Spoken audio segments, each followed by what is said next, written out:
전례 없는 상황에서 나토 내부의 대립 가능성은 이제 더 이상 단순한 정치적 허구가 아닙니다.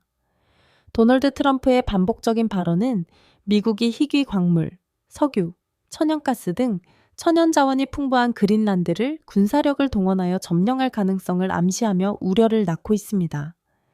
북극의 얼음이 녹고 새로운 항로가 열리면서 러시아와의 근접성으로 인해 그린란드의 전략적 중요성이 점점 커지고 있으며 이는 세계 강대국들의 초점이 되고 있습니다.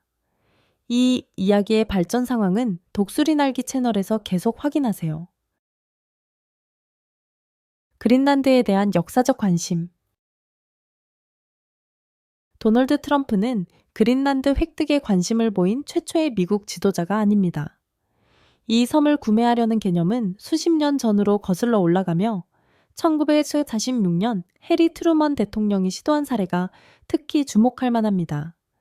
트루먼은 그린란드를 구매하기 위해 덴마크에 1억 달러를 제안했는데 이는 당시로서는 관대한 금액으로 여겨졌습니다.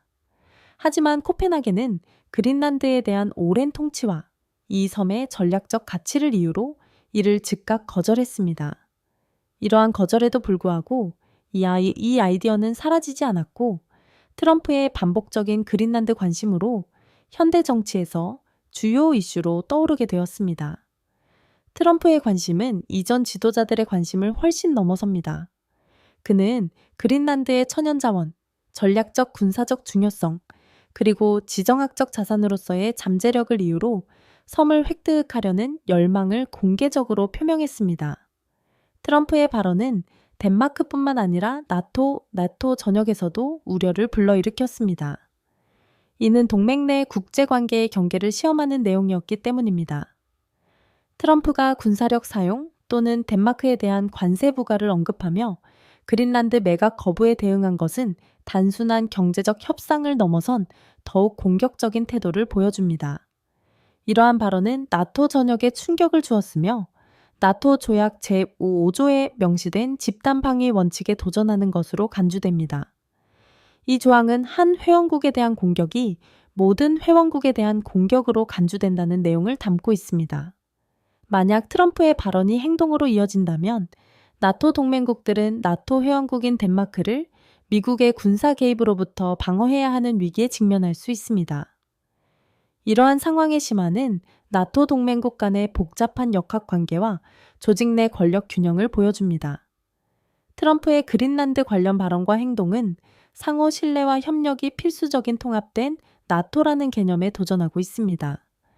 그린란드를 획득하기 위해 경제적 또는 군사적 권력을 사용하는 미국 대통령의 태도는 위험한 선례를 남길 수 있으며 이는 나토와 국제사회 전반의 외교관계의 미래에 대한 우려를 야기합니다.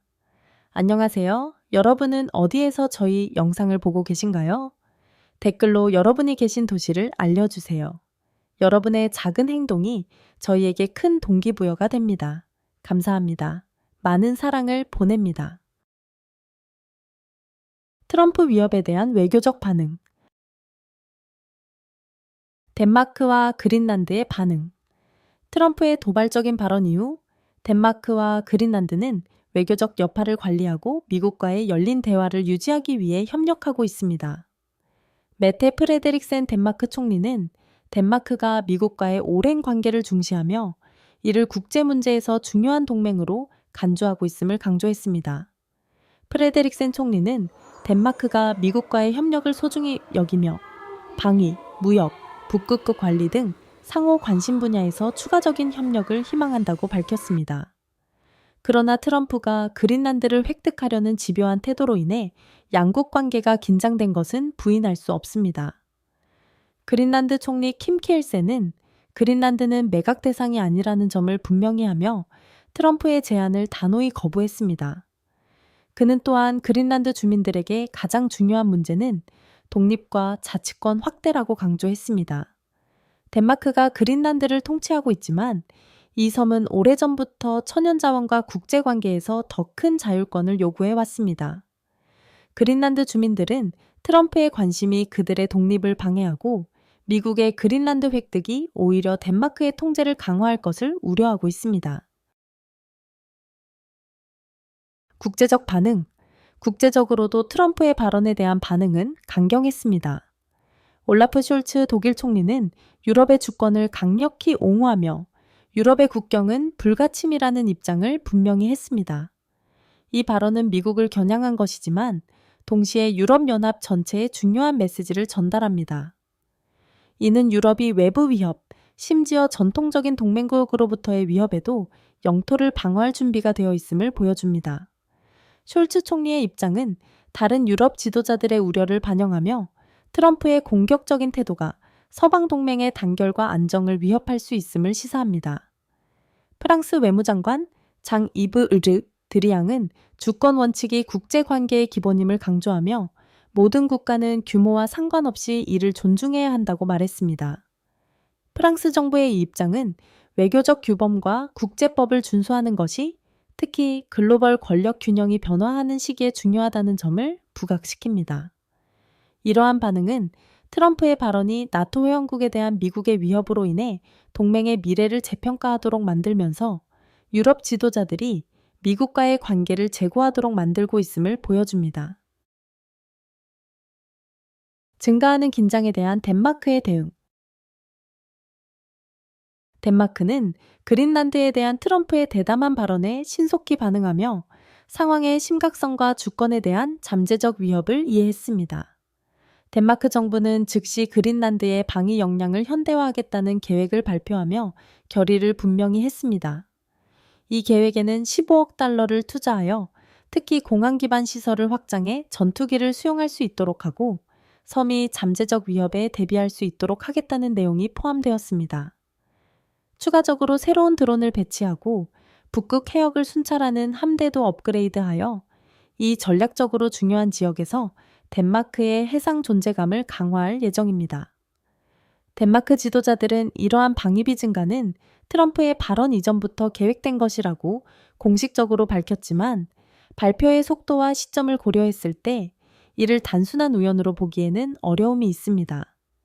특히 미국 대통령의 공개적인 발언으로 인해 그린란드와 덴마크의 안보에 대한 위협이 분명해진 상황에서 이러한 발표가 나왔다는 점에서 많은 분석가들은 의구심을 제기하고 있습니다. 덴마크의 입장은 그린란드와의 독특한 관계로 인해 더욱 복잡해지고 있습니다. 그린란드는 5만 6천 명의 소규모 인구를 가지고 있으며 코펜하겐으로부터 연간 6억 달러의 보조금을 받는 반면 특히 내부 문제에 있어 일정한 수준의 자치를 누리고 있습니다. 그러나 덴마크는 여전히 그린란드의 외교 방위, 일부 경제 문제를 통제하고 있습니다. 이러한 정렬은 수세기 동안 유지되어 왔지만 북극에서 그린란드의 전략적 중요성이 커짐에 따라 덴마크가 섬에 대한 영향력을 계속 행사할 수 있을지 여부가 점점 더 중요한 문제로 떠오르고 있습니다. 덴마크가 그린란드 관리에서 약하거나 비효율적인 모습을 보일 경우 글로벌 강대국들에게 섬에 대한 통제권을 잃을 위험이 있습니다. 이는 17세기부터 이어져 온 그린란드와의 역사적 유대를 약화시킬 수 있습니다. 또한 트럼프의 덴마크 제품에 대한 관세 부과 발언은 미국이 행사할 수 있는 경제적 영향력을 상기시켜줍니다. 경제 제재 가능성은 덴마크뿐만 아니라 다른 국가들과의 무역 관계에도 영향을 미칠 수 있는 중요한 우려 사항입니다. 이러한 경제적 압박과 군사적 위협이 결합되면서 덴마크는 어려운 상황에 놓이게 되었습니다.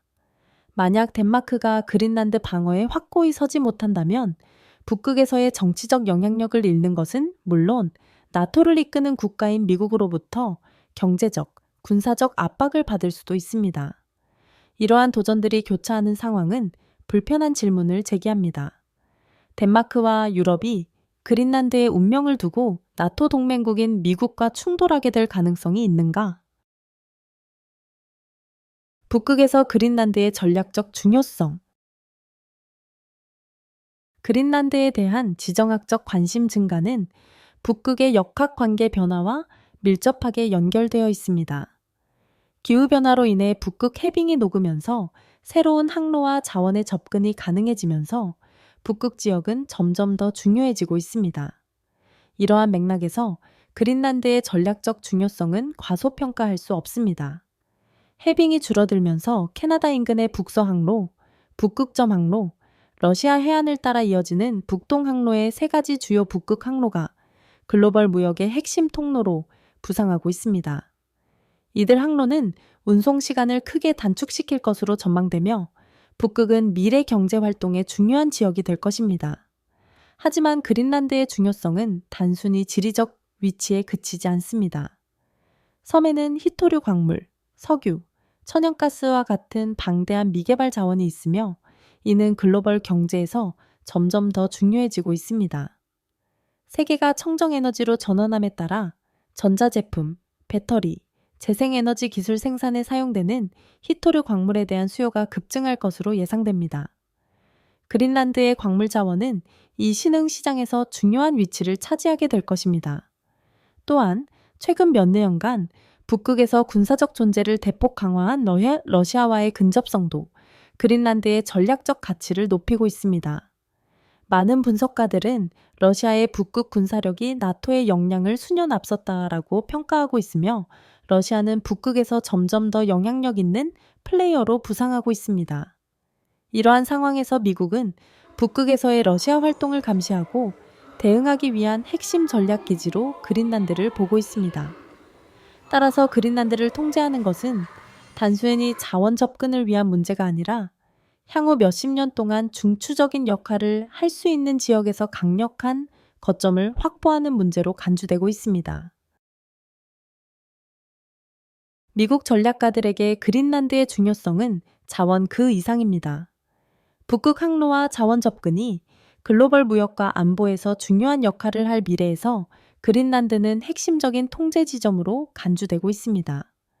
트럼프가 미국이 북극에서 국가 이익을 확보하기 위해 그린란드를 필요로 한다고 반복적으로 주장한 것은 그의 행정부가 이 지역에 접근하는 데 있어 더 넓은 지정학적 계산이 뒷받침되고 있음을 보여줍니다.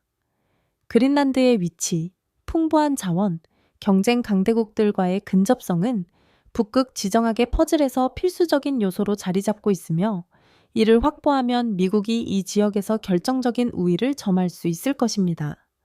그러나 이 상황은 여러 강대국의 경쟁적인 이해관계로 인해 복잡합니다.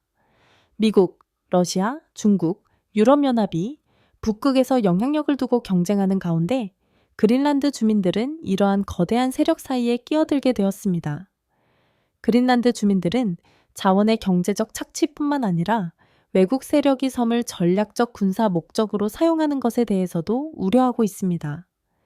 북극이 점점 더 경쟁의 공간이 됨에 따라 그린란드의 미래는 불확실하며 글로벌 강대국들이 이 귀중한 영토에 대한 소유권을 주장하기 위해 열을 올리고 있습니다. 트럼프의 관심이 파나마로 이동하다. 놀랍게도 트럼프의 야망은 북극을 넘어 라틴 아메리카, 특히 파나마 운하로 확장되고 있습니다. 파나마 운하는 대서양과 태평양을 연결하는 중요한 하운 경로로 오랫동안 논쟁과 지정학적 중요성을 지닌 지역이었습니다. 파나마 운하의 주권은 수십 년 동안 민감한 문제였으며 특히 20세기 대부분 동안 미국이 이를 통제했던 역사가 있습니다. 그러나 지미 카터 전 대통령의 지도 아래 파나마 운하는 토리오스 카터 조약을 통해 1999년 12월 31일 공식적으로 파나마에 반환되었습니다. 많은 파나마인들에게 운하의 반환은 미국의 식민지적 통제가 끝나고 이 중요한 인프라에 대한 파나마의 완전한 주권이 확립된 역사적 정의의 실현을 의미했습니다. 이러한 합의와 시간이 지난 후에도 트럼프는 이 조치에 대해 불만을 나타냈습니다. 그는 토리오스 카터 조약을 어리석은 행위라고 비판하며 미국이 이처럼 중요한 자산의 통제를 포기한 것은 실수였다고 주장했습니다. 또한 그는 운하를 통과하는 선박에 부과되는 새로운 통행료에 대해 불만을 표명하며 이 통행료가 너무 높아 미국의 경제적 이익에 해롭다고 주장했습니다. 그러나 그의 발언은 경제적 우려를 넘어섭니다. 그는 파나마에서 중국의 영향력이 커지고 있는 것에 대해 경고하며 중국이 파나마에서의 입지를 확대하는 것을 미국의 지역적 이익을 약화시키는 행위로 간주한다고 주장했습니다. 그러나 파나마는 트럼프의 비판을 단호히 거부했습니다. 호세 라울 물리노 대통령은 운하가 완전히 파나마의 주권적 영토라고 주장하며 운에 대한 파나마의 완전한 통제를 재확인했습니다.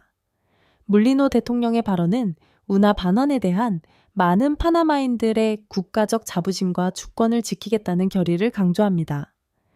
트럼프의 발언에도 불구하고 파나마 정부는 미국의 운하 재통제에 대한 논의를 단호히 거부하며 이에 대한 어떠한 협상도 고려하지 않겠다는 입장을 밝혔습니다. 운하를 군사 개입이나 경제적 압박을 통해 되찾으려는 논의는 지역 전체에 경고를 불러일으켰습니다. 트럼프의 발언이 그의 공격적인 협상 스타일의 일부로 해석될 수 있지만 여전히 심각한 우려를 낳고 있습니다. 많은 사람들에게 미국이 파나마나 다른 소규모 국가에 압력을 가하려는 가능성은 위험한 전망으로 남아 있습니다.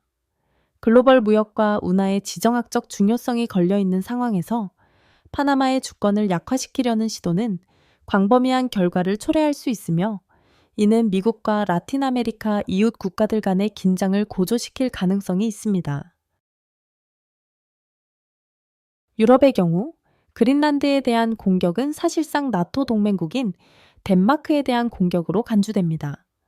나토 조약 제5조는 덴마크가 공격을 받으면 모든 회원국이 이를 방어해야 한다는 의무를 부여합니다. 이는 기묘한 질문을 제기합니다. 만약 미국이 그린란드를 상대로 군사 행동을 개시한다면 나토가 미국의 전쟁을 선포할 것인가요?